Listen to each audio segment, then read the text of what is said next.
Por favor, apaguen sus teléfonos móviles, pues va a dar comienzo al acto. Gracias.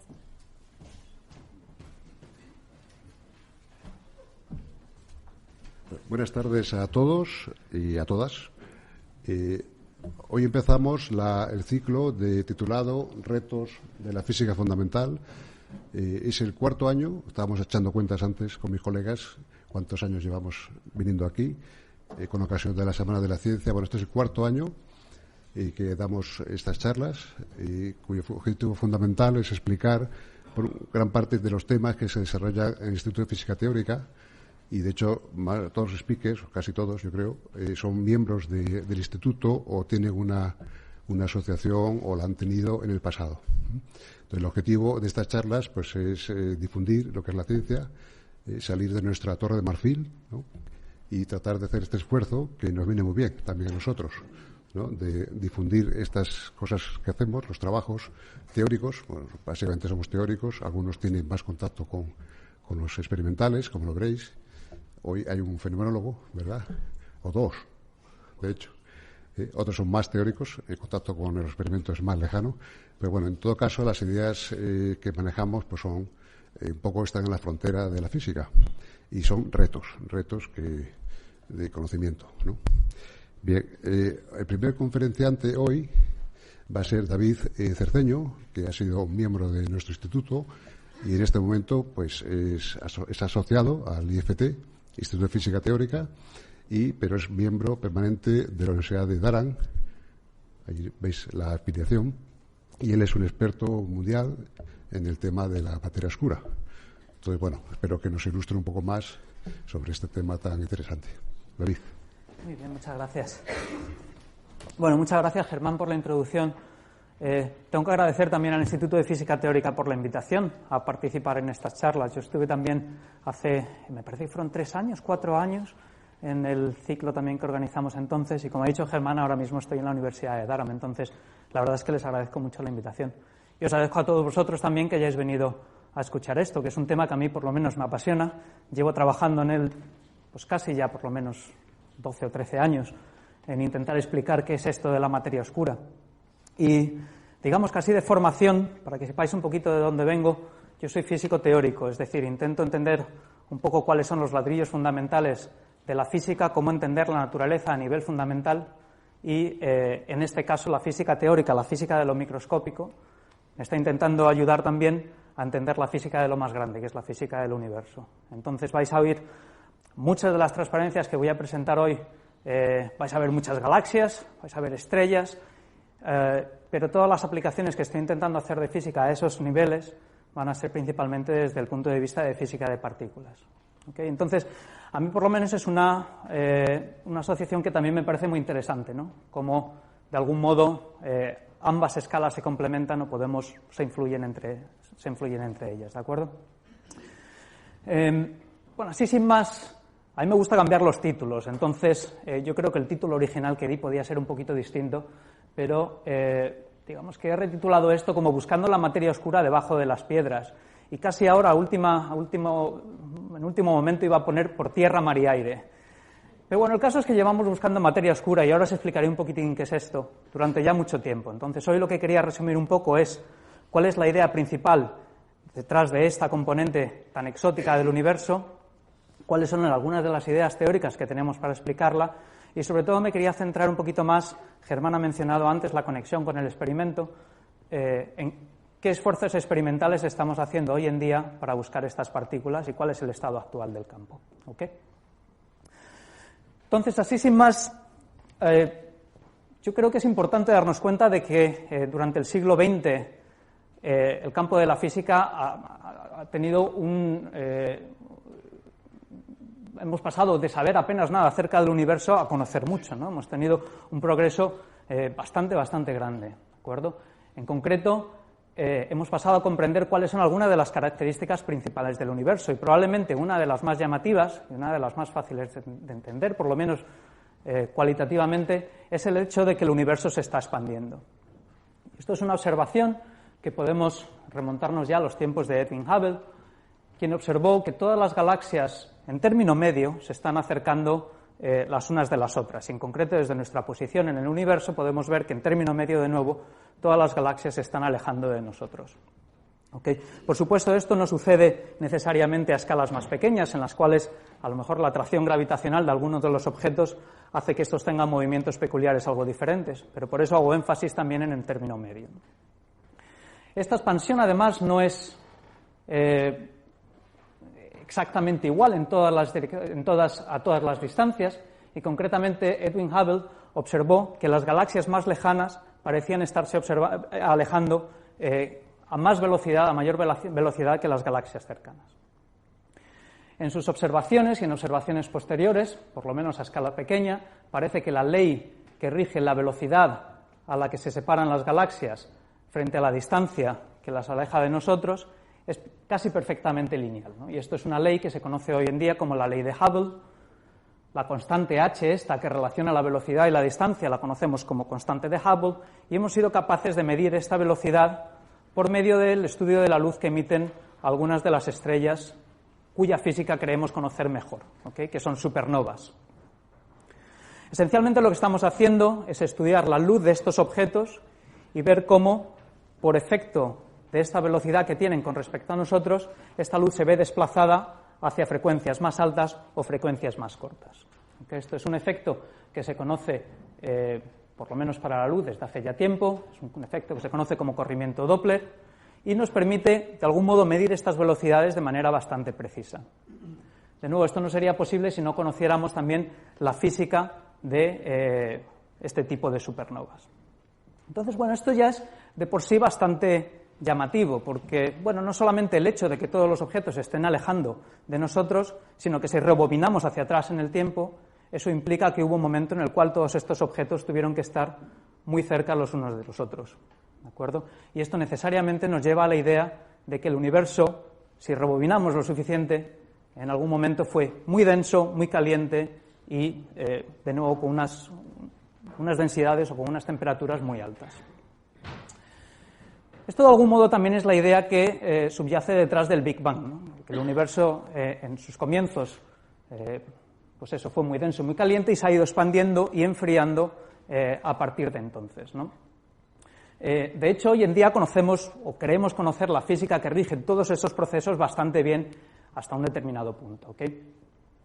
Estamos yendo aquí, esta es una pequeña peliculita en la cual estamos yendo desde el origen del universo, el momento en el que se originó en el Big Bang. El universo en un principio tuvo un periodo de inflación, lo llamamos inflación cósmica, en el cual la expansión del universo era extremadamente rápida. Déjame que pase esto un poco más despacio. Era extremadamente rápida y eso explica por qué el universo, por lo menos para nosotros, tiene una pinta muy homogénea e isótropa. El universo es prácticamente igual, lo miremos en todas las direcciones que lo miremos, ¿de acuerdo? En un principio, de nuevo, en el universo la densidad y la temperatura era tan grande que todas las partículas que conocemos hoy como fundamentales se encontraban en una especie de estado de plasma más o menos libres, ¿de acuerdo? Aquí estamos hablando de quarks, todas las partículas fundamentales y también posiblemente partículas que no hayamos descubierto todavía, ¿de acuerdo? De hecho, estoy hablando más lento todavía que la película, ¿de acuerdo? La voy a tener que pasar otra vez. Disculpad, porque no sé parar esto. De hecho, veis aquí, simplemente diciendo que aquí habría quarks, antiquarks, algunos de los gluones, fotones, todas estas son partículas elementales que mencionaré posteriormente en la charla. A estas escalas el universo no entendemos muy bien qué es lo que pasó, pero hubo un momento en el cual el universo se decantó por tener materia en lugar de antimateria, ¿de acuerdo? Sabemos que muchas de las leyes de la física que conocemos hoy en día son equivalentes para materia y antimateria, pero el universo tuvo que crear materia en algún momento, ¿ok? Esto es un proceso que conocemos como bariogénesis y cuyo origen, en términos de microfísica, no hemos sido capaces de entender todavía completamente, ¿de acuerdo? Entonces, esto es uno de los misterios, por ejemplo, que todavía subyacen, que todavía no hemos sido capaces de explicar.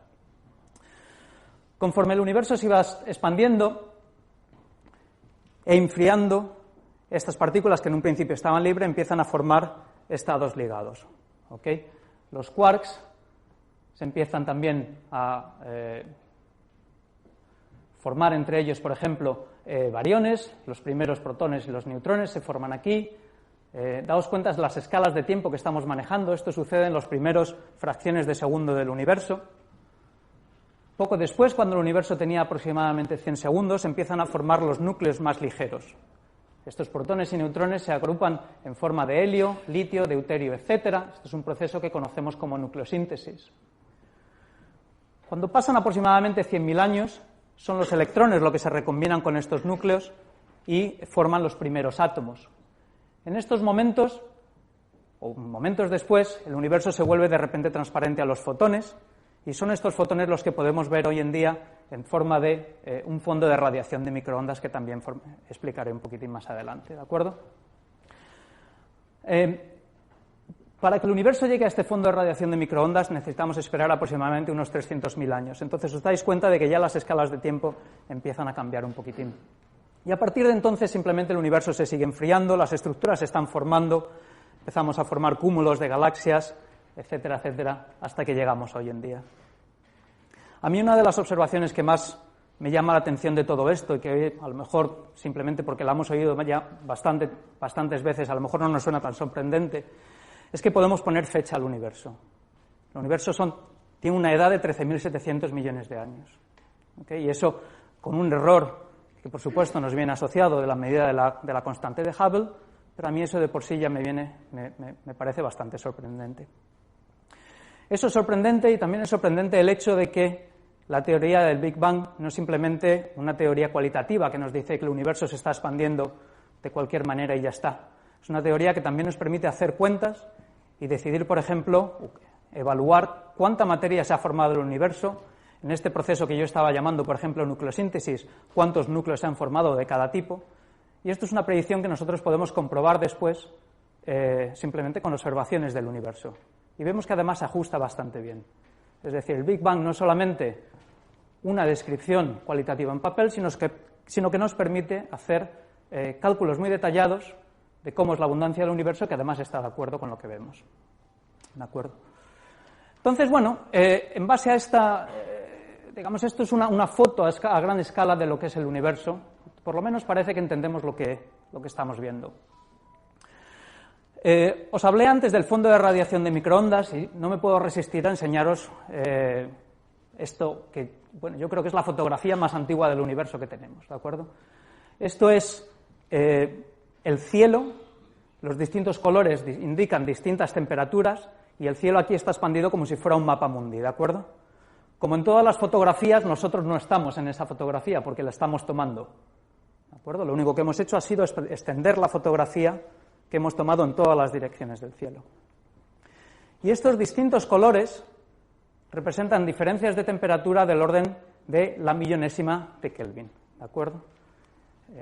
Cuando la temperatura del universo es aproximadamente 2-3 Kelvin. ¿Okay? Entonces, para que veáis también un poco el grado de precisión que se requiere para tomar este tipo de datos. Estudiando este tipo de distribuciones, estudiando las anisotropías de temperatura, aunque en principio parece muy homogéneo, como podéis ver aquí hay, bueno, zonas que son ligeramente más calientes que otras, también hemos conseguido tener un conocimiento de cuáles son los componentes fundamentales del universo. ¿Okay? Y en concreto también es así como hemos llegado a saber cuánta materia hay, de qué tipo y, por ejemplo, cuáles son las otras componentes del universo. Entonces, de nuevo, esto no es solamente una foto muy bonita, sino que es, en términos cuantitativos, son datos que nos permiten analizar el universo, las componentes del universo en el que vivimos. Como decía, todo esto es a gran escala, pero si ahora intentamos explicar cómo es el universo a escala pequeña, lo que tenemos que utilizar son dos de las teorías que hemos desarrollado y que sabemos que funcionan de manera excelente, ¿de acuerdo? La teoría de la relatividad con la mecánica cuántica, hemos construido teorías cuánticas de campos, por medio de las cuales hemos descrito la naturaleza de estado fundamental con una precisión extraordinaria. El equivalente de nuestra tabla periódica para los químicos, digamos, la tabla periódica para los físicos, es bastante más sencilla, es esta que estoy poniendo aquí. Esto es lo que conocemos como el modelo estándar de las partículas fundamentales o de las interacciones fundamentales. Y esto contiene los ladrillos de los cuales están hechas todas las cosas, de los cuales está hecha la materia. Tenemos por una parte los quarks, que son estas partículas que forman en su parte, formarían hadrones, protones, neutrones, etcétera. Tenemos otras partículas que son los leptones. El electrón es uno de estos leptones. El neutrino, si habéis oído hablar de los neutrinos, son otros de estos leptones, simplemente que no tienen carga. Y además vemos que estas partículas aparecen replicadas en 3 familias distintas, cada una con una masa superior a la otra, ¿de acuerdo? En la charla que veréis después de Vicent Mateu, yo creo que andará un poquitín más en detalles del modelo estándar. Bueno, pues estos quarks y estos leptones son los ladrillos fundamentales. De hecho, para entender prácticamente la totalidad de la materia que vemos, nos bastan 3 partículas aquí, que son el quark que llamamos up, el quark que llamamos down y el electrón. Y con esto ya hemos entendido gran parte de la materia que podemos ver. Las interacciones fundamentales aparecen descritas por lo que llamamos bosones, y aquí tenemos el fotón, tenemos los gluones, que median la interacción de tipo fuerte, y tenemos otras partículas que son exóticas también, los bosones Z y W, que median las interacciones electrodébiles. Y finalmente, podemos decir que hemos completado finalmente la familia del modelo estándar con el descubrimiento del Higgs. El Higgs es una partícula que pensamos que tiene relación con el origen de la masa del resto de las partículas y, como sabéis, fue descubierta recientemente, ¿no? Es un gran éxito de la física teórica y de la física experimental, ¿no? La física teórica por haber predicho la existencia de estas partículas y, por supuesto, la física experimental por el tremendo esfuerzo que ha llevado el descubrirla. Bueno, como os decía, este modelo estándar nos permite describir con gran precisión la mayoría de los fenómenos que vemos en la naturaleza. Y esto es prácticamente a todas las escalas. Si nos vamos desde la escala atómica, la escala ya de moléculas, incluso si aumentamos la escala, sabemos que todo lo que estamos viendo, en última instancia, puede descomponerse en moléculas, átomos, estos a su vez núcleos atómicos, electrones, quarks, etcétera, ¿de acuerdo? Entonces, bueno, esto es lo que voy a llamar yo durante la charla materia ordinaria, ¿de acuerdo? Y otra de las observaciones que yo creo que son fundamentales de los últimos años acerca del universo es darnos cuenta de que esta materia ordinaria realmente es solamente un 4% de todo lo que hay en el universo. Bueno, estos son excelentes noticias para los físicos porque tenemos un montón que trabajar ahora para descubrir qué es el 96% restante. Pero, por supuesto, nos ponen algún problema, porque os he dicho que el modelo estándar funcionaba, era casi excelente, ¿verdad? Entonces, ¿qué es lo que nos falla y qué es lo que nos falta en este modelo? Bueno, por diversos estudios, y de nuevo en el resto de la charla voy a intentar también explicar un poquitín más en detalle qué tipo de estudios o qué tipo de observaciones son, hemos descubierto que un 23% de la materia o de la energía del universo está en forma de una materia extraña, ¿no? Una materia que llamamos materia oscura, porque no emite ni absorbe luz. ¿De acuerdo? Solo sabemos de su existencia por efectos gravitacionales y, bueno, entendemos desde el punto de vista de física de partículas fundamentales que podría deberse a otra nueva partícula fundamental. ¿De acuerdo? Entonces, bueno, sabemos que estamos buscando algo exótico, pero no solamente algo exótico en pequeñas cantidades. Daos cuenta de que la materia oscura es un 23% del universo y la materia ordinaria es un 4%. Es aproximadamente 5 veces más abundante que la materia ordinaria. Entonces estamos buscando algo que realmente es muy, muy abundante y a toda vista es muy, muy esquivo, porque no hemos sido capaces de detectarla todavía. Si creéis que este es el problema principal, esperad. Porque el problema principal es realmente la energía oscura, ¿no? Perdonad porque se me ha cortado un poquitín aquí. La energía oscura es el responsable del 73% de la densidad de energía, si queréis, del universo. Y aquí sí que no tenemos ni idea de lo que es. Lo estamos llamando energía oscura, es una componente que sabemos que es responsable de la expansión acelerada del universo. Os hablé antes de las observaciones de Edwin Hubble, que parecía decir que la expansión del universo era constante. Hoy sabemos que a grandes escalas, y también hoy en día, la expansión realmente es acelerada. El universo está acelerando esa expansión. Y lo único que puede explicarlo es una componente de energía oscura. Podría ser una constante cosmológica o algo incluso más exótico, ¿de acuerdo? Entonces, bueno, como veis, realmente tenemos un problema aquí, ¿ok? Y el problema, o digamos, el reto es que desconocemos la existencia del 96% del universo. Bueno, yo en esta charla me voy a concentrar en la materia oscura. El motivo es que la búsqueda de materia oscura es muy distinta de la búsqueda de la energía oscura. ¿Okay? Y, bueno, sería una charla completamente distinta y no daría tiempo a explicarlo absolutamente todo. También tenemos más teorías en física de partículas que relacionan la materia oscura con nueva física, entonces, por lo menos desde el punto de vista experimental, hay más experimentos hoy en día buscando este tipo de materia. Muy bien. Aquí el problema está en lo siguiente. Os he dicho que la materia oscura, la única forma que sabemos su existencia es por medio de la interacción gravitacional. Entonces, ¿cómo funciona esto realmente? Bueno, como sabemos desde los tiempos de Sir Isaac Newton, existe una ley de gravitación que es universal, y por universal me refiero a que se aplica a todos los cuerpos, independientemente de su masa. Como veis aquí, todo cuerpo con masa ejerce una fuerza de atracción sobre cualquier otro cuerpo con masa, ¿ok? Independientemente del resto de sus propiedades. Además, sabemos que esta fuerza es directamente proporcional a las masas, inversamente proporcional a la distancia al cuadrado que la separa. ¿Okay? Es decir, sabemos describirla bastante bien. Como es universal, esto también implica que se aplica a escalas pequeñas, se aplica a escalas grandes, y en concreto podemos aplicarla, por ejemplo, a escalas planetarias. Si pensamos un planeta orbitando alrededor de una estrella, sabemos que podemos compensar la fuerza, podemos explicar la fuerza centrípeta que explica la rotación de este objeto por medio de la atracción gravitacional. Y esto lo único que implica es que podemos calcular, si queréis, la velocidad de rotación de un objeto y relacionarla con la masa que hay contenida en esta órbita, ¿de acuerdo? Así, por ejemplo, si ponemos una determinada masa en el centro, el objeto este se va a mover a una velocidad, y si aumentamos la masa, sabemos que la velocidad de rotación va a ser mayor. Esto ya por lo menos nos da una forma de medir las masas que hay contenidas si tenemos acceso a la dinámica de cualquier sistema. Es decir, midiendo velocidades, somos capaces de medir de algún modo la masa que hay contenida en ese sistema. De nuevo, esto es universal, es independiente de que aquí tenga una estrella o que tenga la misma cantidad de gas invisible. ¿De acuerdo? El principio es el mismo. Yo mido la velocidad y determino la masa que hay contenida en el centro. Bueno, pues este es el principio que estamos utilizando, por ejemplo, para medir cuál es la masa de una galaxia.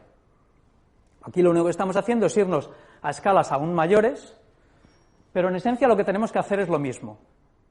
Buscamos objetos que están gravitacionalmente ligados a esta galaxia, y esta foto que os estoy enseñando aquí es M33, es una galaxia parecida a la nuestra, la Vía Láctea, es una galaxia espiral, como podéis ver aquí, y lo único que hacemos es medir la velocidad de rotación de objetos como función de la distancia de la galaxia. Eso es una forma de medir masas, ¿de acuerdo? Pero también sabemos sabemos cómo relacionar la luz que emiten las estrellas con la masa que hay contenida dentro de ellas.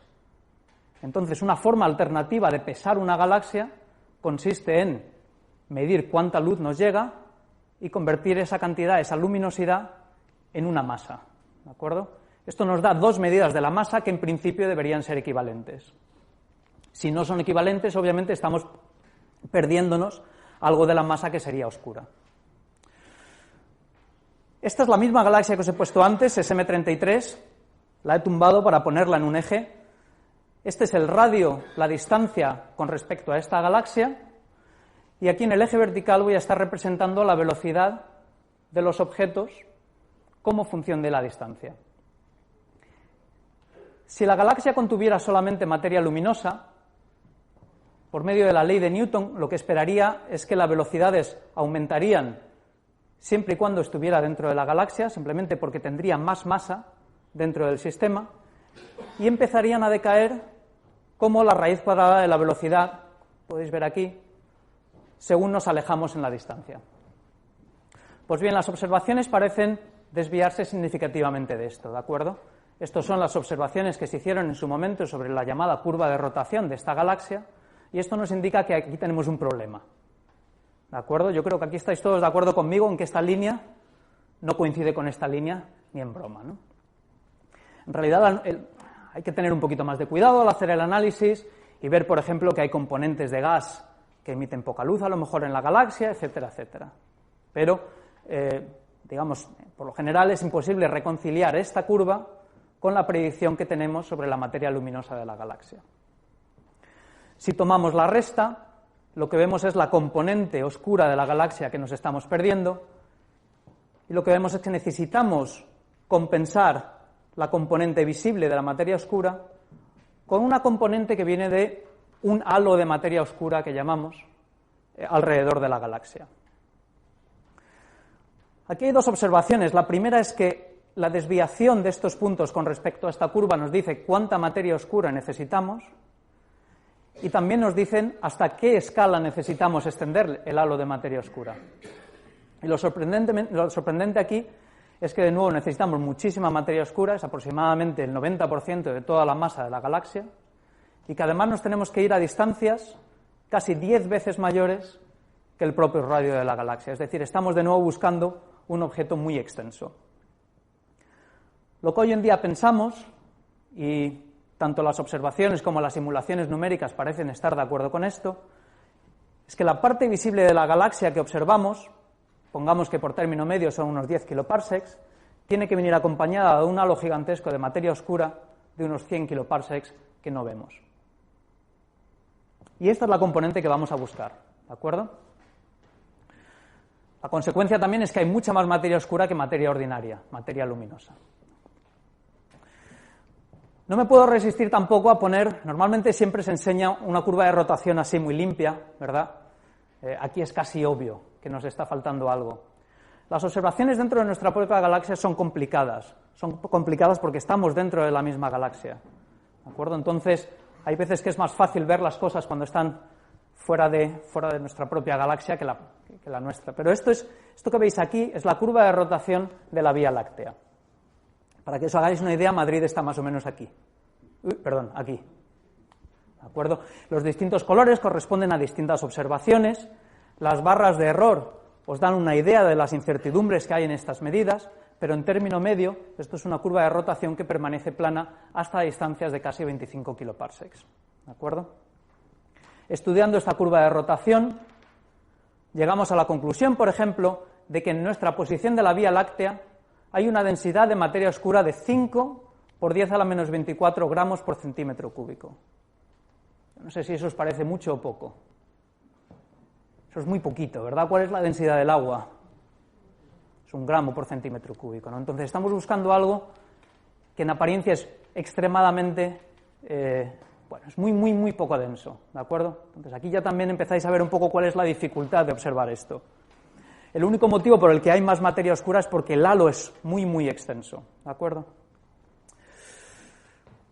Hay también otra foto que me gustó mucho, y esta me parece que la encontré por Twitter, ¿no? Alguien compartió una foto del cielo nocturno, y esto es la Luna. Como sabéis, la Luna se obtiene aproximadamente medio grado,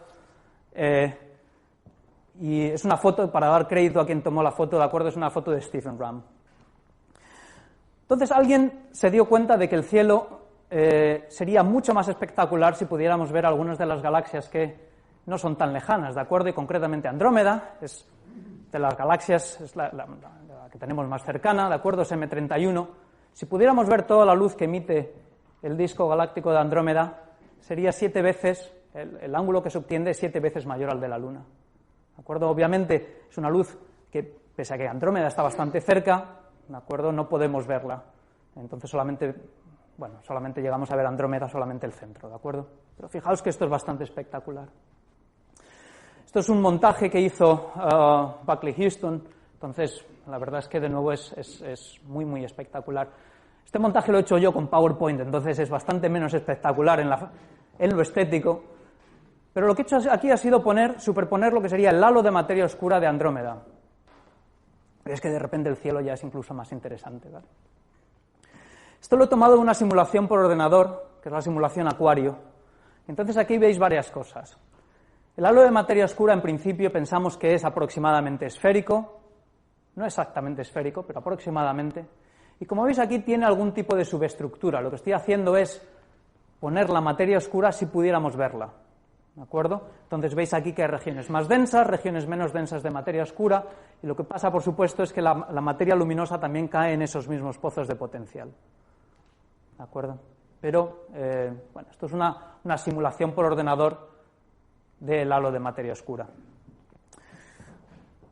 La evidencia de materia oscura no solamente sucede a escala galáctica, y lo que nos convence de, bueno, el hecho de que necesitamos esta componente tan extraña es que también aparecen evidencias a escalas más grandes.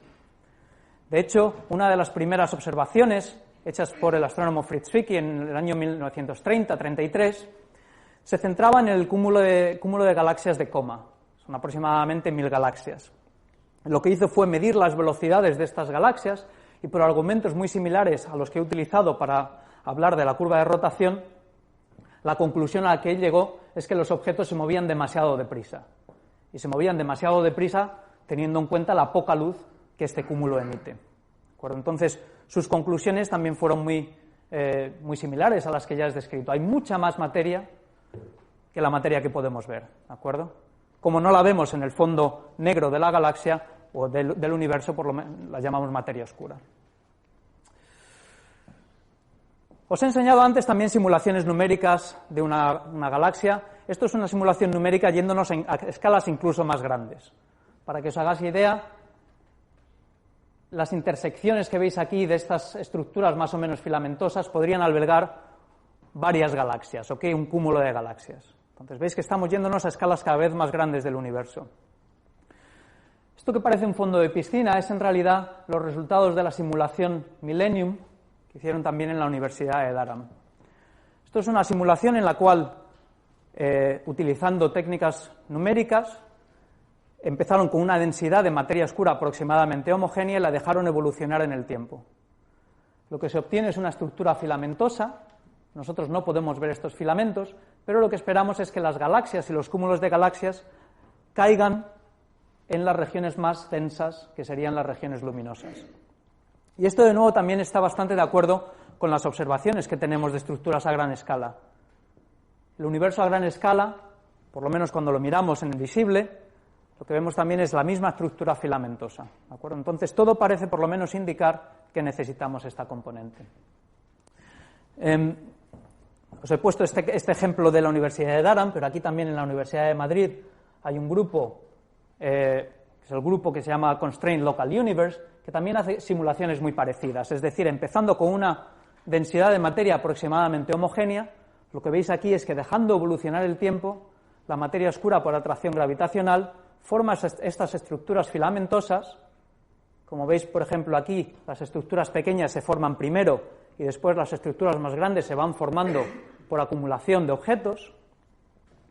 Y es así como entendemos la formación de estructura a nivel galáctico, pero también a nivel más grande, ¿de acuerdo?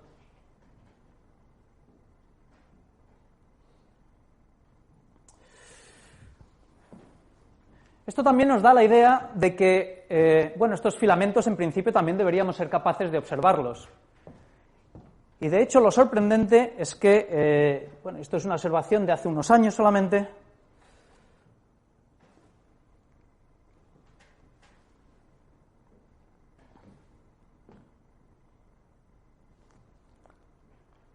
Esto es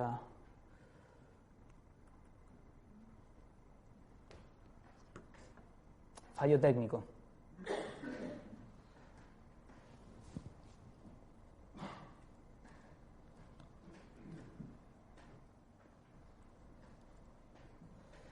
Vamos a ver qué ha pasado.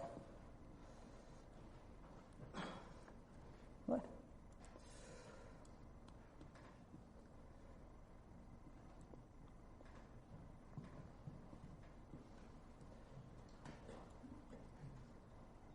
Nada. Dame un segundo que lo corrijo, ¿de acuerdo?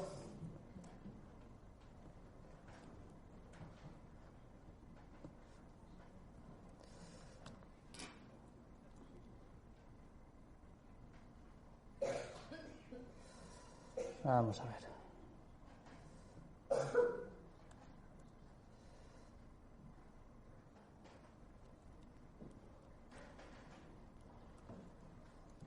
nada. Bueno.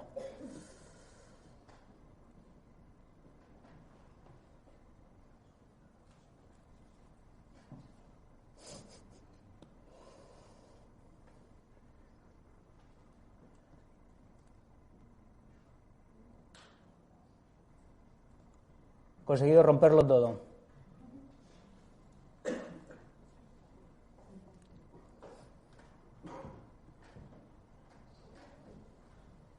No pasa nada.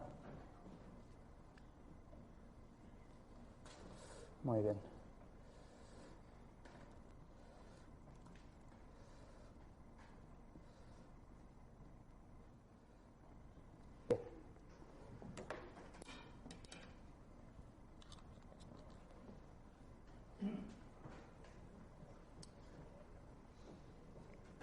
Vale.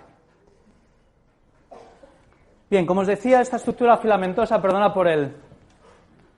Soy teórico, ¿de acuerdo? Entonces a mí yo tengo excusa. Bien. Lo bonito de esta estructura filamentosa es que parece que la hemos observado experimentalmente, ¿de acuerdo? Y esto que os pongo es una observación de hace apenas 4 años. Ha habido otras un poquito más recientes, pero a mí esta me gusta mucho. Esto que veis aquí son 2 cúmulos de galaxias. Esto es Abell 223 y 222. Y estos cúmulos de galaxias, las pelotas que veis aquí arriba y abajo, se observan en el visible, es decir, son perfectamente visibles y sabemos que contienen un gran número de galaxias. Las líneas que veis es la reconstrucción que hemos hecho de la masa que hay contenida en este sistema utilizando técnicas de lentes gravitacionales, que es simplemente ver cómo la luz se desvía cuando atraviesa este objeto. Esto sabemos que es un efecto que la relatividad general predice, ¿de acuerdo? Y que podemos utilizar para saber cuánta masa hay contenida en el sistema. Bueno, lo sorprendente aquí no es observar que aquí hay masa y aquí hay masa, eso ya lo sabíamos. Lo sorprendente es darnos cuenta de que también hay una especie de filamento que une estos 2 cúmulos. Este es el análogo de los filamentos que os enseñaba aquí, ¿de acuerdo? Por supuesto, se requieren más estudios, más observaciones, etcétera, etcétera, pero bueno, todo parece indicar que vamos en la dirección correcta. Si aumentamos ya la escala aún más, esta es una foto que os he enseñado antes, ¿de acuerdo? Este es el fondo de radiación de microondas. Y desde los tiempos de COBE, después el satélite WMAP y ahora el satélite Planck, hemos conseguido medir la temperatura del universo con una precisión extrema. Estudiando estas anisotropías, hemos sido capaces de determinar de algún modo cuáles son las componentes del universo. Y es así como hemos llegado también a la misma conclusión, ¿de acuerdo? De hecho, es utilizando estos datos que los números que os he dado anteriormente, este 73% de energía oscura, 23% de materia oscura y 4% de materia ordinaria han sido determinados, ¿de acuerdo? Entonces, de nuevo, no es que solamente estemos buscando una componente bastante abundante, sino que además también hemos sido capaces de determinar cuál es esta abundancia y cuánta materia oscura estamos buscando. En fin, todo esto, de algún modo, el cuadro que pinta es bastante consistente. Estamos buscando una componente oscura, es decir, una componente que no emite ni absorbe luz. Es una componente neutra, que no tiene carga eléctrica o carga de color. Si tuviera carga eléctrica, lo más probable es que la habríamos observado, y lo mismo sucede si hubiera tenido carga de color, ¿de acuerdo? Es estable. Hemos visto los efectos de la materia oscura en el fondo de radiación de microondas, cuando el universo tenía apenas 300.000 años, y hemos visto los efectos de materia oscura en nuestras galaxias hoy en día y en los cúmulos de galaxias, cuando el universo tenía bastantes más, ¿de acuerdo? Aproximadamente 13.000 millones de años. Entonces es una partícula, si la entendemos en términos de partícula, que ha sido formada en el universo temprano y que ha tenido que existir hasta hoy, ¿de acuerdo? Al menos podemos decir que su vida media es mayor que la edad del universo. Es una materia oscura que llamamos fría, es decir, no relativista, y esto, la única forma de entenderlo es por medio de simulaciones numéricas. Todas las simulaciones numéricas que os he enseñado mostraban un universo más o menos filamentoso. Eso depende mucho de cuál es la velocidad, cuál es el recorrido libre medio de la materia oscura cuando esas estructuras se están formando. Si la materia oscura se está moviendo a velocidades cercanas a las de la luz, velocidades relativistas, estas estructuras se rompen y el universo se forma de manera un poquito distinta. Las estructuras se forman de manera un poco diferente. Las observaciones que tenemos hoy en día, junto con las simulaciones numéricas, parecen indicar que la materia oscura no es relativista. Entonces la llamamos fría, ¿de acuerdo? Hay algunos problemas asociados a eso y hay simulaciones que defienden que la materia oscura puede ser algo más caliente, pero sin llegar a ser relativista. Y luego finalmente sabemos que es 5 veces más abundante que la materia ordinaria. Y esto es aproximadamente lo que sabemos de la materia oscura, ¿de acuerdo? Entonces, si conseguís acordaros estos 5 puntos, ya sabéis tanto de la materia oscura como sabemos nosotros, así que ya somos todos casi expertos, ¿ok? Por supuesto, el problema aquí es que detrás de estas propiedades puede haber muchas formas de explicarla, ¿de acuerdo? Nosotros en física de partículas, la hipótesis que vamos a utilizar es que es una nueva forma de partícula, una nueva partícula, pero hay muchas formas, digamos, o se nos pueden ocurrir diversas formas de explicar estas observaciones. Quizá lo primero que tendríamos que pensar es, todo esto puede ser materia ordinaria que simplemente no emite suficiente luz y que nos hemos perdido. Nosotros sabemos, por ejemplo, que hay objetos en el cielo que no emiten la suficiente luz como para verse por sí mismos, ¿no? Podemos pensar en planetas, podemos pensar en enanas marrones, podemos pensar en nubes de gas frío, etcétera, ¿de acuerdo? Todos estos se han denominado objetos masivos compactos del halo y primero por búsquedas directas nos hemos dado cuenta de que no hay suficientes, pero también la teoría del Big Bang y la forma que tenemos de entender nucleosíntesis tras el Big Bang parecen ser inconsistentes con esto, ¿de acuerdo? De algún modo también las observaciones que hemos hecho sobre el fondo de radiación de microondas nos impiden el tener suficiente materia ordinaria. Es decir, tenemos que tener algo que no sean nuestros protones, neutrones, electrones, etc. Si echamos manos del modelo estándar, que os he dicho que es muy exitoso a la hora de describir la naturaleza, tenemos una partícula ahí que realmente puede ser la materia oscura. Y digamos que frente a todo el resto de partículas que yo os pueda decir ahora, tiene una propiedad que las hace muy atractivas. Y esa propiedad es que existen. Por lo menos sabemos que los neutrinos los hemos observado, tienen masa y han sido formados de forma copiosa en el universo temprano. El problema es que podemos también hacer la cuenta de cuántos neutrinos tenemos hoy en día, ¿de acuerdo? Y si hacemos esa cuenta nos damos cuenta de que solamente contribuyen en una fracción del porcentaje de masa que necesitamos explicar. Si queréis, resumido en una frase, los neutrinos no son suficientemente pesados. Tienen otros problemas, el problema es que son relativistas, etcétera, etcétera, pero es que simplemente no hay suficientes. Por supuesto, los neutrinos son parte de la materia oscura, pero una parte muy pequeña. Y luego el otro problema que podemos ver es, dado que todas las observaciones que tenemos son gravitacionales, no puede ser que estemos entendiendo mal la gravedad. A lo mejor, modificando la ley de gravitación, conseguimos corregir todas estas observaciones que no parecen cuadrar. Bueno, esto se puede hacer y se hizo de manera muy exitosa a escala galáctica. Esto se llamaban teorías de modificación de la gravedad newtoniana. Y en principio podíamos corregir las curvas de rotación, conseguir curvas de rotación más o menos planas, simplemente modificando la ley de la gravedad.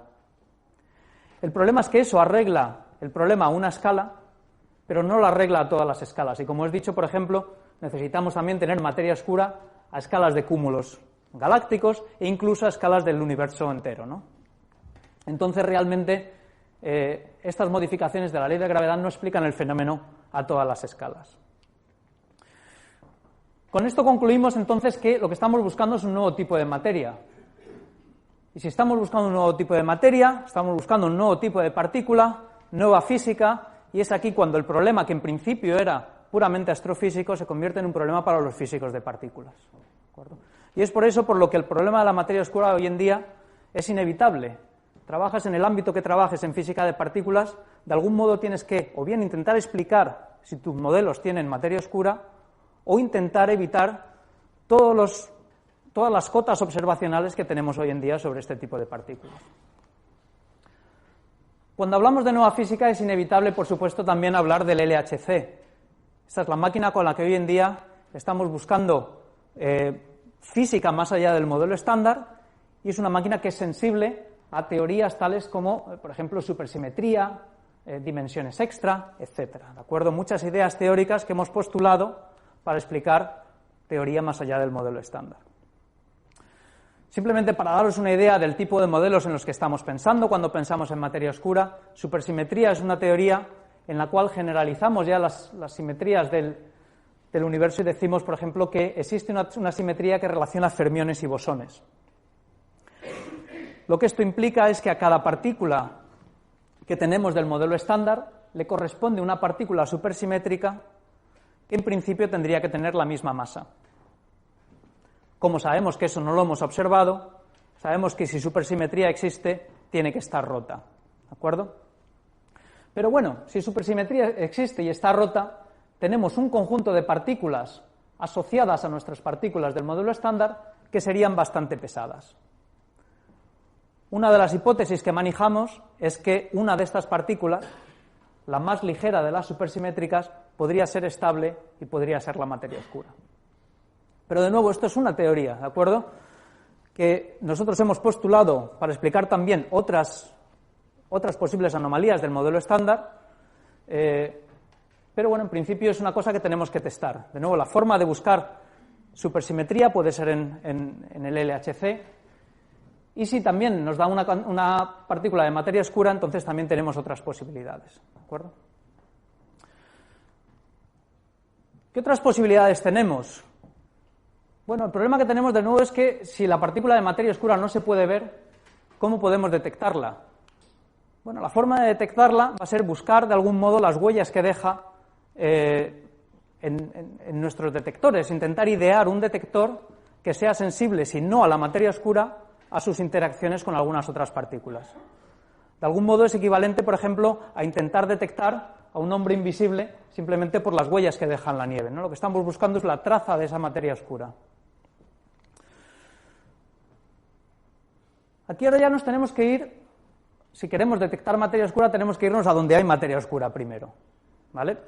Y os he hablado antes de los halos de materia oscura que rodean a nuestras galaxias visibles.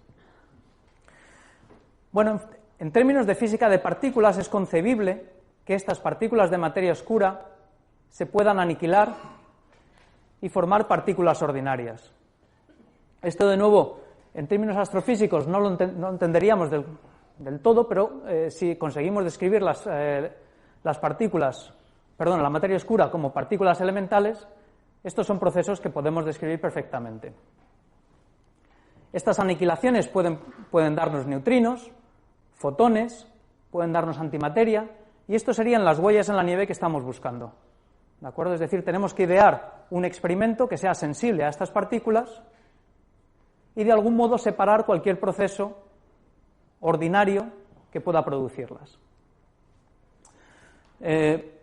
Obviamente aquí tenemos ya diversos experimentos y aquí también veis la dificultad de este tipo de búsquedas, ¿no? Que si estamos buscando neutrinos o si estamos buscando fotones, el experimento que tienes que tener es completamente distinto. Uno de los experimentos que ha tenido más éxito en los últimos años y que yo creo que ha dado resultados espectaculares también en los últimos 3 y 5 años, es el telescopio espacial Fermi. Esto es un detector de rayos gamma, un detector de fotones, que está en órbita y que está haciendo un mapa del cielo completo cada 3 horas. ¿De acuerdo? Lo que está haciendo es buscar fotones en todas las direcciones.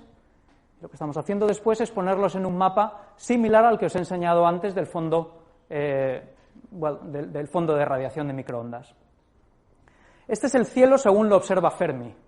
De nuevo, los colores corresponden a distintas concentraciones de rayos gamma. Esta línea roja que podéis ver aquí, roja anaranjada, es la Vía Láctea. Lo que he hecho ha sido, de nuevo, extender el mapa del cielo como si fuera un mapa mundi. Y en estas coordenadas el centro galáctico está aquí.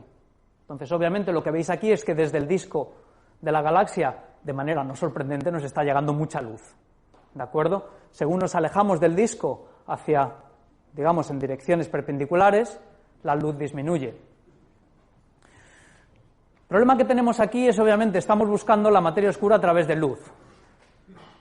Y esto se nos complica, ¿de acuerdo? Se nos complica porque hay muchas cosas en la galaxia que nos dan luz. Entonces, lo primero que tenemos que hacer es eliminar de este mapa todas las fuentes de luz que conocemos. Y aquí yo veo caras de incredulidad, porque esto también nos pasa a nosotros. Es como, ¿cómo vas a hacer eso, no? Es muy, muy complicado, es un proceso realmente complicado. Si nos centramos solamente en el centro galáctico, esto es lo que sucede cuando eliminamos todas las fuentes de radiación conocidas, ¿de acuerdo? De rayos gamma a estas energías. Lo que veis aquí es que conseguimos limpiar la señal bastante. Aquí tenemos una distribución de rayos gamma. Veis que algunos objetos desaparecen. Aquí tenemos que tener en cuenta cuando tenemos determinado número de púlsares, estrellas, etcétera, etcétera. Esta imagen de por sí es ya bastante sorprendente, el hecho que podamos limpiar esto también.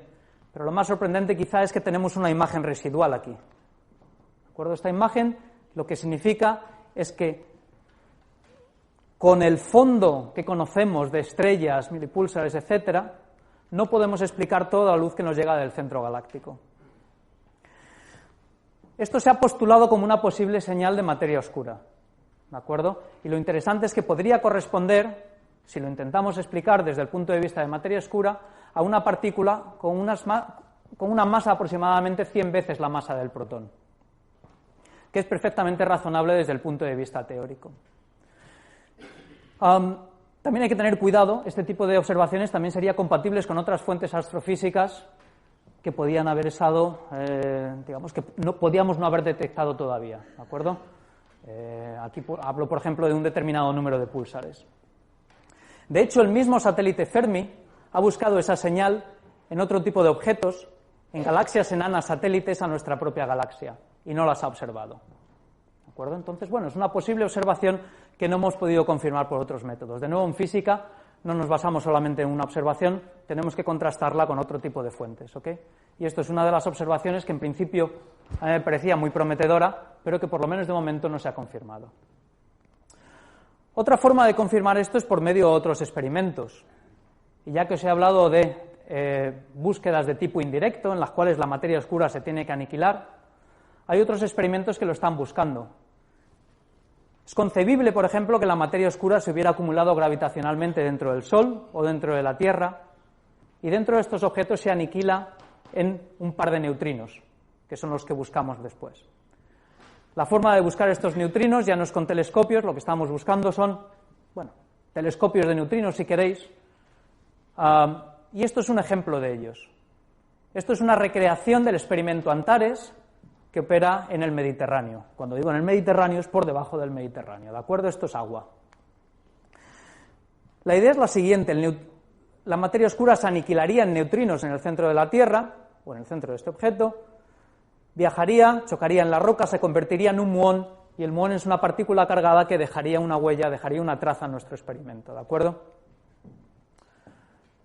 No sé si esto os permite ver muy bien, aquí hay un muón que se está moviendo de izquierda a derecha, y está encendiendo estos ojos electrónicos que son los que forman Antares, ¿no? Para que os hagáis una idea, este es el tamaño de estos ojos y lo que está buscando es radiación de tipo Cherenkov en el Mediterráneo. Radiación que podamos asociar a muones que se podían haber producido de los neutrinos después de la aniquilación de materia oscura, ¿de acuerdo? Este experimento no ha observado ninguna evidencia de materia oscura todavía, entonces esto lo que nos permite es decir, bueno, la materia oscura se aniquila en neutrinos, pero con una cota superior, ¿de acuerdo?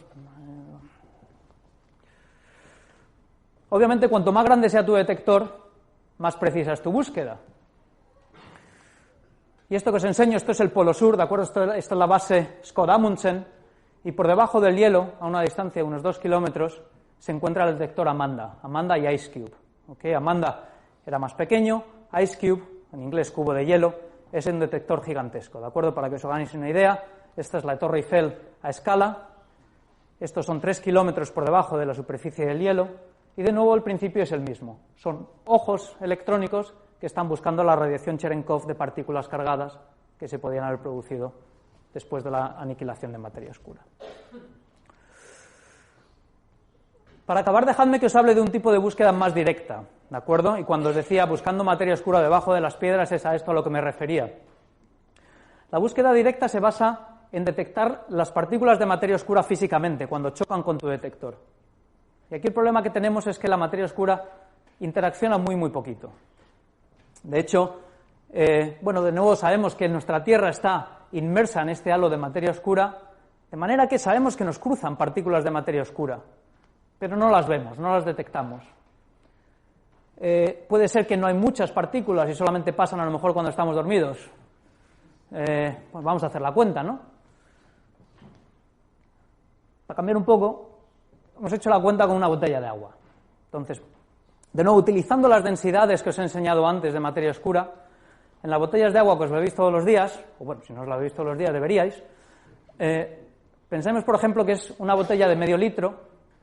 Echando así cuentas rápidamente, tenemos aproximadamente 10 a la 27 protones, neutrones y electrones, que son bastantes. Tenemos casualmente varias decenas de miles de neutrinos cósmicos, pero eso no nos deberían importar, porque interaccionan muy poquito y no los vamos a ver jamás. Pero bueno, como curiosidad ya lo sabéis.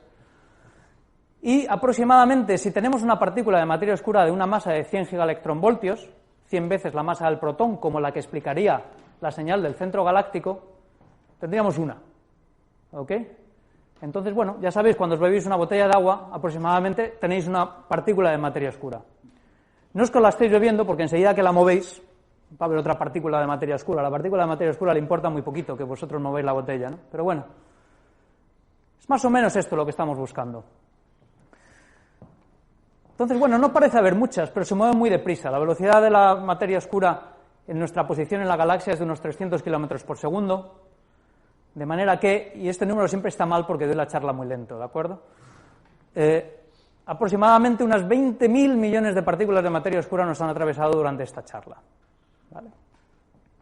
Obviamente no la notamos porque interaccionan muy poco. Entonces, el reto experimental es diseñar experimentos que sean sensibles a la colisión de partículas de materia oscura, pero nada más. Y el problema está en el nada más. ¿Cómo conseguimos que un experimento no mida otra cosa? Bueno, lo primero que tenemos que tener en cuenta es que este tipo de interacciones, de nuevo, lo que queremos es que la materia oscura choque, mueva un núcleo, y lo que hacemos nosotros es buscar ese núcleo que se ha movido. Estamos buscando un único núcleo, el movimiento de un único núcleo en un detector.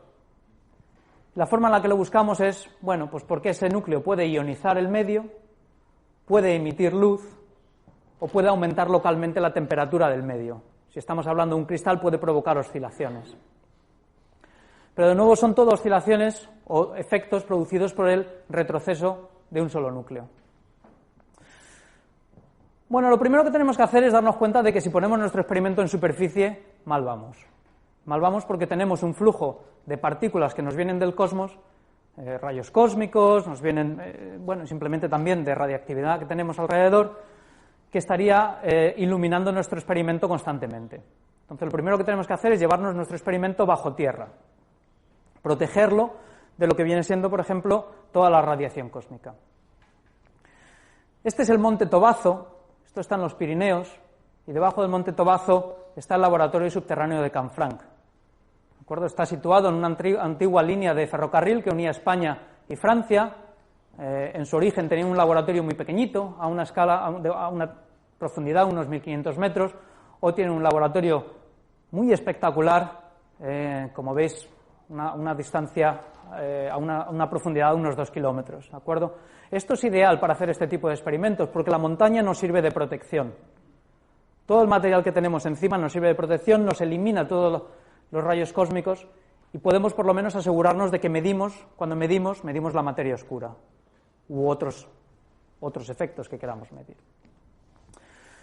Estos son cristales de yoduro de sodio, son los que esta gente utiliza como su experimento, ¿de acuerdo? Estos cristales se iluminan cuando uno de los núcleos dentro de esos cristales tiene un retroceso nuclear. ¿De acuerdo? Entonces lo que estamos buscando es luz dentro de estos cristales. El siguiente problema, por supuesto, es que incluso en esa caverna tenemos radiación natural. Radiación natural que viene de las cadenas de desintegración del uranio y del torio, por ejemplo. Y tenemos mucha. El uranio y el torio producen radon en su momento, etcétera, etcétera. ¿De acuerdo? Entonces lo que tenemos que hacer es construir un blindaje alrededor de estos cristales, y aquí tenéis, por ejemplo, los cristales están dentro de una cobertura de cobre, rodeados por plomo y en última instancia rodeados también por una capa de polietileno.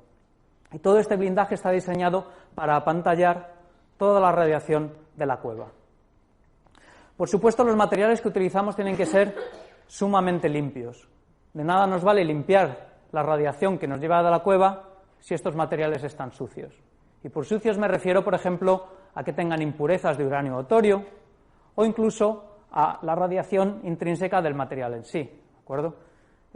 Supongo que alguno de vosotros lo sabéis, pero el plomo que fabricamos contiene plomo 210, ¿de acuerdo? Que es un isótopo radiactivo.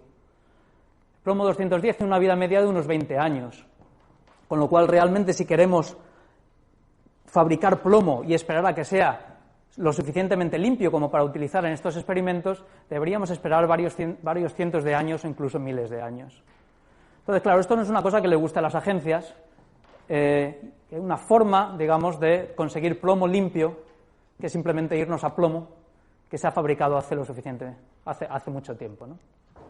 Esto que veis aquí es un lingote de plomo romano, y este es el tipo de plomo arqueológico que se utiliza como primera línea de apantallamiento en estos experimentos. Este plomo, que ha sido forjado hace 2000 años y ha permanecido en el fondo del mar después del naufragio de alguno de estos barcos, ¿de acuerdo?, está lo suficientemente limpio como para utilizar como blindaje. Por supuesto, se intenta utilizar, o se utilizan piezas que no tienen valor arqueológico y después de los consiguientes permisos, etcétera, etcétera, ¿de acuerdo? No es un expolio. Déjame que pase un poco más rápido, ¿ok? Este es el tipo también de blindaje que utilizamos en el experimento con el que yo trabajo, que es el experimento CDMS. Aquí, en lugar de cristales de yoduro de sodio, estamos utilizando cristales de germanio, que están dispuestos en 5 torres. Aquí veis una de las torres con uno de nuestros científicos para que os hagáis una idea del tamaño. Y también tienen un blindaje muy similar, ¿de acuerdo? Lo que hacemos es poner plomo arqueológico en la primera zona, ¿de acuerdo? Esto es polietileno, plomo arqueológico, plomo normal y un poquito más de polietileno. Y para que os hagáis una idea también del tamaño de esto, ¿de acuerdo? Aquí tenemos a 3 científicos durante la etapa de instalación. Esto también es uno de los aspectos que me gusta a mí de la física hoy en día, ¿de acuerdo? Que es muy colaborativa, ¿no? Estamos aquí hablando de un equipo de aproximadamente 100 científicos de 20 países distintos. Y es esto lo que, por lo menos desde el punto de vista humano, a mí también me gusta destacar. Este es uno de nuestros cristales. Nosotros en la actualidad estamos moviendo el experimento, nos estamos mudando, hasta ahora estábamos funcionando en la mina de Sudán, en Minnesota, a una profundidad aproximada de 800 metros. Ahora nos mudamos a Snowlab, es una mina en Canadá, que está a 2 kilómetros de profundidad, y obviamente lo estamos haciendo porque el experimento va a estar mejor apantallado ahí. Esto que tenéis aquí son detectores de carga y detectores de vibraciones en la red cristalina. La idea es que cuando la partícula de materia oscura choca en nuestro detector, los electrones se crean pares electrones hueco que viajan a las superficies que son donde son detectados. Simultáneamente, esto es un cristal de germanio, entonces tiene oscilaciones, y nosotros lo que hacemos es medir estas oscilaciones por medio de estos detectores de fonones. De nuevo, son experimentos que tienen que ser muy sensibles. Estos son unos 20 centímetros aproximadamente, y de nuevo tenemos el experimento con el que hemos estado funcionando hasta ahora son 9 kilogramos de germanio, ¿de acuerdo? Hay experimentos hoy en día que llegan incluso hasta la tonelada de otros elementos, ¿de acuerdo? Utilizando xenón, por ejemplo, o líquidos con gases nobles. Voy a acabar ya, ¿de acuerdo? Nosotros hemos conseguido, con este experimento, testear de algún modo algunas de estas teorías y no hemos encontrado por el momento nada consistente con una señal de materia oscura, ¿de acuerdo? Hemos tenido algunos posibles sustos en los cuales, hemos observado de repente alguna señal que no podíamos explicar del todo. Y cuando os digo del todo, para que os hagáis una idea, eran 3 eventos cuando esperábamos 1. Después de haber estado operando el experimento durante varios años. Entonces, no es una búsqueda que sea fácil. Los experimentos de materia oscura están, como veis, geográficamente muy distribuidos en el mundo, ¿de acuerdo? Es una búsqueda muy activa y es una búsqueda que yo espero que dé resultados en el futuro más o menos cercano. Hay grupos de búsqueda de materia oscura en España, búsqueda de detección directa. Como os decía Germán, yo estoy asociado al Instituto de Física Teórica, entonces SuperCDMS de algún modo está relacionado también. En la Universidad de Zaragoza son los que operan en el laboratorio subterráneo de Canfranc y tienen experimentos muy interesantes como Anaïs y Rosebud. Y luego también en la Universidad de Valencia están relacionados con alguno de estos. Búsqueda de detección indirecta, de nuevo hay un montón de grupos en España que están dedicados a esto. Y ya si queréis, para finalizar, dejadme de daros simplemente cuatro cosas para llevaros a casa, ¿de acuerdo? La primera es que la mayor parte del universo es oscuro y desconocido, como os he dicho, no sabemos qué es el 96% de este universo. Bueno, esto simplemente es, por lo menos desde el punto de vista, incluso más interesante. Para explicar la materia oscura necesitamos nueva física, ¿de acuerdo? Es física que podría estar relacionada con otro tipo de observaciones o no, pero necesitamos nuevas partículas. La materia oscura se podría detectar en experimentos actuales y futuros. Os he enseñado algunos de los experimentos con los que estamos trabajando hoy en día e incluso señales posibles de alguno de estos experimentos. Entonces es un campo sumamente activo. Finalmente, aunque ha habido posibles señales, no hemos podido confirmar ninguna de ellas. Esto no es un fracaso, esto es un éxito, ¿no? Yo creo que, más exitoso, por supuesto, es detectar la materia oscura. Pero yo creo que hoy en día sabemos con mayor certeza lo que la materia oscura no es, ¿de acuerdo? Entonces lo que nos falta es saber qué es lo que es. Entonces dejadme acabar aquí y muchas gracias por vuestra atención.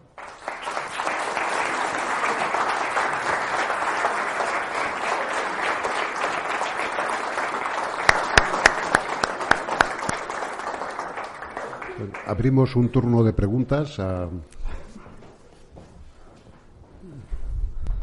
Sí. Si la materia eléctrica, si la materia oscura no tiene carga eléctrica, ¿cómo se pretenden detectar los choques contra los núcleos? Es muy buena pregunta, ¿no? Porque, cómo interacciona, lo que tú estás preguntando es a nivel fundamental cómo interacciona una partícula neutra con el núcleo, ¿verdad? Si nos vamos otra vez a nuestro cuadro de partículas del modelo estándar, lo que estaríamos buscando es alguno de estos mediadores que pudiera mediar una interacción de una partícula neutra, por ejemplo, con este núcleo, ¿no? Y tenemos las interacciones débiles, o parte de las interacciones electrodébiles puede suceder con partículas no cargadas. Piensa, por ejemplo, en una colisión de un neutrón con un núcleo. Es muy similar a eso, ¿de acuerdo? Entonces sería una forma que entendemos, por ejemplo, de interacciones de partículas de materia oscura sería por medio de las interacciones débiles, o parte de las interacciones débiles. También pueden ser otro tipo de interacciones de la misma escala, ¿de acuerdo? A lo mejor existe una nueva fuerza que no hemos sido capaces de probar, o un nuevo mediador que medie ese tipo de interacciones, ¿de acuerdo? Gracias. Aquí había una pregunta. Mira. Sí. Gracias por la exposición brillante. A ver, yo no soy experto en física, pero vamos a ver si me sé explicar. Pienso, y así se ha explicado, que la cantidad, los 100 millones de galaxias que hay o puede haber, se están expandiendo. Se necesita un motor que las expanda. No sé dónde sale tanta energía para seguir expandiendo y cuándo se va a acabar, digamos, que el combustible, para entendernos. Y has pintado ahí el halo, digamos, de cada una de las galaxias, o bueno, ¿cómo se puede entender? Si se está expandiendo, también se expande el halo. Es decir, entonces no sé en qué manera, si se expande la densidad baja, es decir, cómo interacciona ese halo con lo que está ocurriendo, vamos a decir, o pensamos que está ocurriendo, y cuál es el fin. Bueno, haciendo una extrapolación, ¿dónde se acaba todo esto, no? Gracias. Muchas gracias.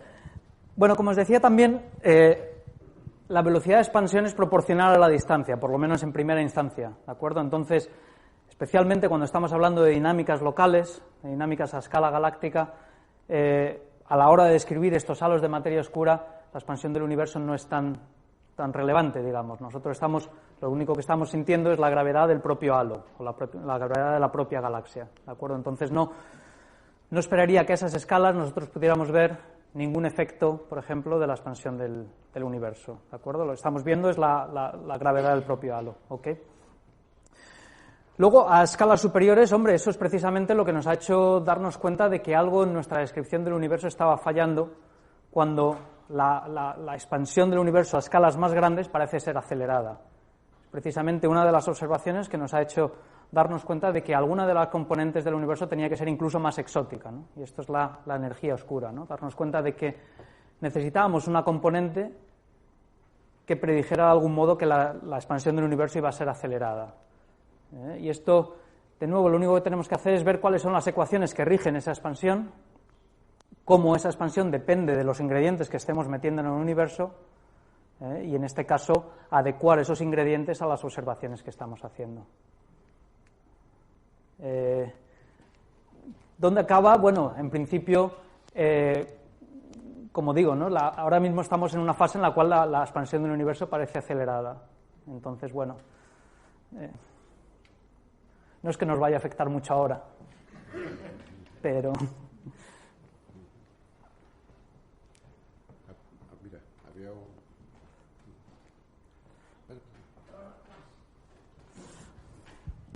Gracias.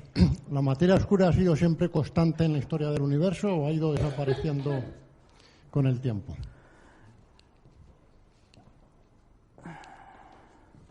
Es muy difícil responder a esa pregunta porque no sabemos lo que es la materia oscura. Entonces, acaban de pasar por mi cabeza como distintos modelos de materia oscura en la cual la gente ha predicho cosas diferentes. Déjame volver a lo que sabemos. Sabemos cuánta materia oscura necesitamos hoy en día. Lo que no sabemos es realmente cómo se ha formado en el universo temprano, ¿vale? Entonces hay distintos modelos de física de partículas que nos dicen que o bien la materia oscura se ha formado, simplemente se ha desacoplado térmicamente del universo en algún momento. Hay modelos que predicen que es absolutamente estable y modelos que predicen que decae, pero con una vida media muy larga. En primera instancia, lo que te diría es que sabemos que la materia oscura se tiene que haber formado antes del nucleosíntesis tras el Big Bang, porque si no, las predicciones que estamos haciendo sobre esa nucleosíntesis serían incorrectas. Entonces eso ya es un segundo después del universo, ¿vale? Y desde entonces ha permanecido más o menos, en relación por lo menos con la cantidad de materia ordinaria, más o menos constante. Digamos, lo único que ha cambiado desde entonces, bueno, hay que tener un poco más de cuidado, ¿de acuerdo? Porque...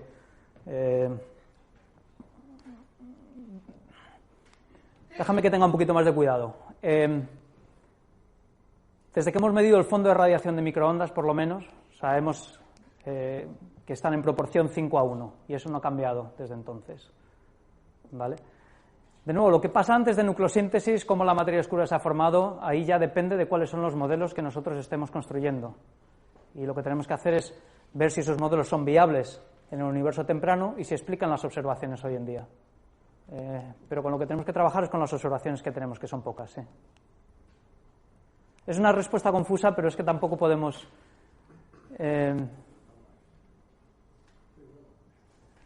no sabemos lo que es.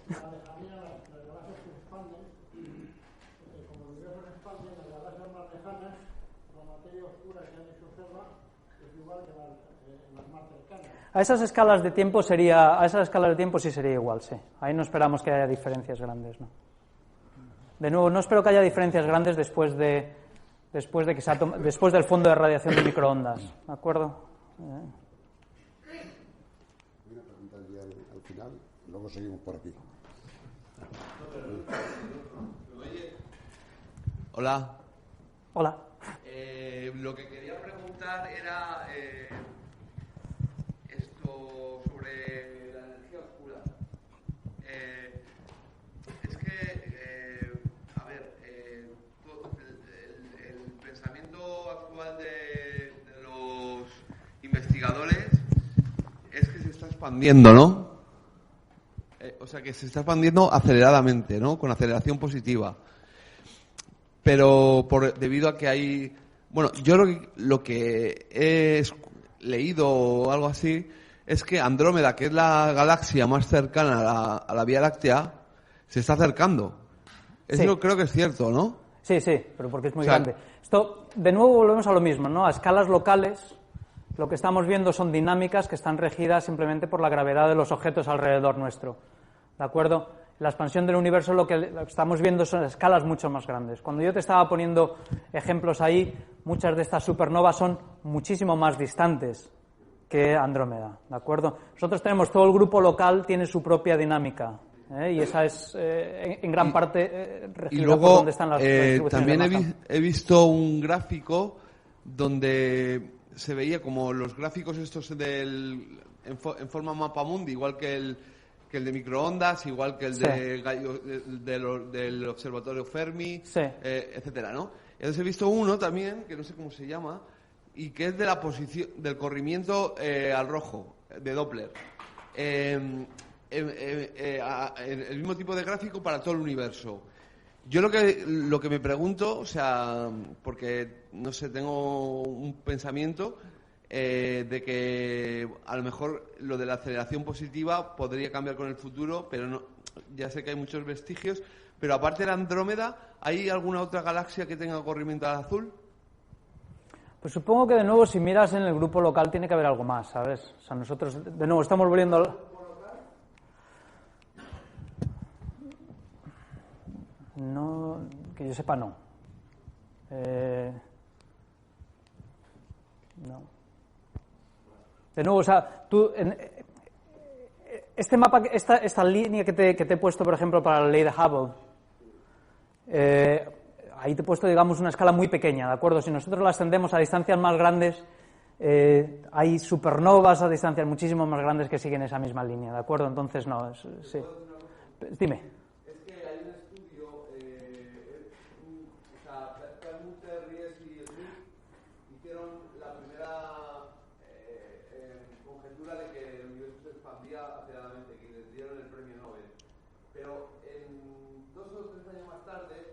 De la Universidad de Georgia, Eduard Kipreos hace una correlación, o sea, un ajuste, tomando en cuenta otro factor gravitacional, o sea, el propio peso de la propia masa bariónica del universo sobre las supernovas también, que se basan en estudios de supernovas tipo 1A, y bueno, y hace un ajuste que no se desvía como Smith, Ries y Perlmutter. ¿Sabes lo que te quiero decir? No sé si le habrás llegado a tu mano. Incluso ahora también hay, digamos, todo esto no es una sola observación, ¿de acuerdo? Vienen de correlar bastantes observaciones diferentes, ¿de acuerdo? Supernova es una de ellas, el fondo de radiación de microondas es otra, ¿de acuerdo? Incluso ahora también hay gente que intenta explicar el mismo fondo de radiación de microondas sin utilizar energía oscura, ¿de acuerdo? Y esto simplemente son descartando, pero aquí la clave es el descartar algunas de las medidas que se han hecho en supernovas, ¿de acuerdo? Otra pregunta por aquí, sí. Como eres teórico, yo no soy un experto, pero tengo dos preguntas.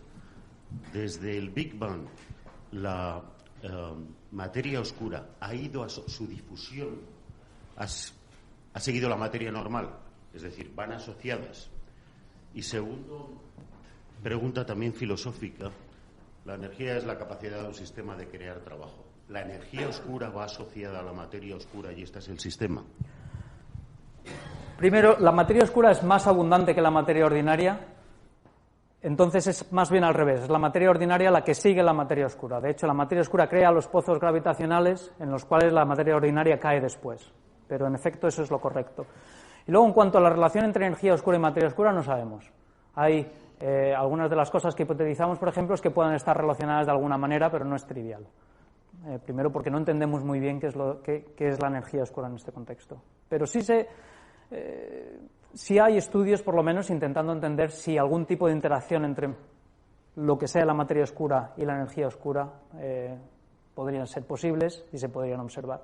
¿Pero existe alguna relación entre la cantidad estimada de materia oscura, la cantidad estimada de energía oscura acumulada en los... Pregunto, no tengo ni idea. No, son muy buenas preguntas, porque son, de nuevo, ¿no? Volvemos otra vez a cuál es la naturaleza de ambos componentes, ¿no? De todos modos, aquí también hay otra cosa que me parece que de algún modo también se puede extraer de lo que estás diciendo, ¿no? Que es también una casualidad, de algún modo, que las abundancias no son tan distintas, ¿no? No estemos hablando aquí de órdenes de magnitud de diferencia, estamos hablando de un 70, 20 y un 4%. Son cantidades bastante cercanas en sí, ¿no? La pregunta también se podría reformular en por qué la energía oscura está empezando a dominar ahora. Entonces, una forma en la que encuentras esta misma pregunta reformulada en nuestros trabajos científicos a veces es el por qué ahora, ¿no? ¿Por qué ahora empieza a dominar la energía oscura? Ya no te molesto más, No, pero si el universo se expande y lo atribuimos a la constante o energía oscura, ¿ha aumentado entonces? ¿O es la misma desde el principio? Lo comenta es la contribución, digamos, de energía oscura, ¿no? La forma en la que la energía oscura contribuye a la densidad de energía del universo es más grande ahora que en el origen del universo, sí. Y eso simplemente por cómo evolucionan estas contribuciones durante la evolución del universo, ¿de acuerdo? Sabemos que el universo en su comienzo estaba dominado por radiación, luego tuvo una época en la cual estaba dominado por materia, digamos, materia que se movía a velocidades no relativistas, y hoy en día entendemos que está dominado por la energía oscura. Ahora, ¿por qué ahora? No sabemos. Esa es una muy buena pregunta que no sé. ¿Hay alguna pregunta más? Vamos, aquí había una persona que lleva un rato. Ahora que están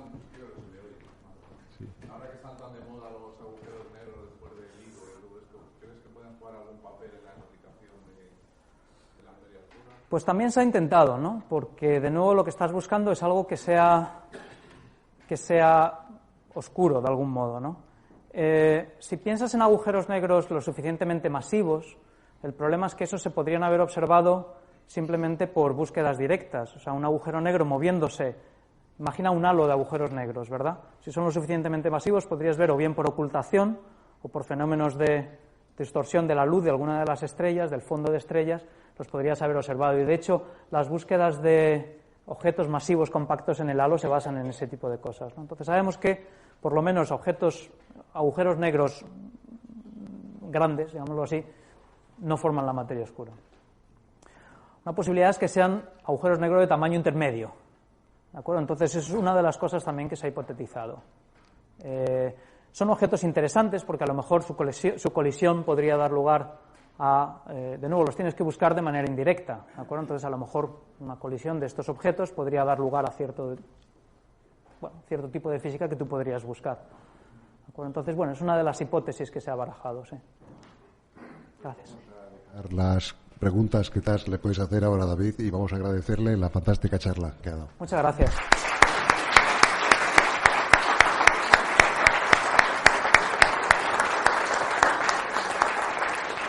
Bueno, regresamos en 10 minutos. Bueno, muchas gracias a todos.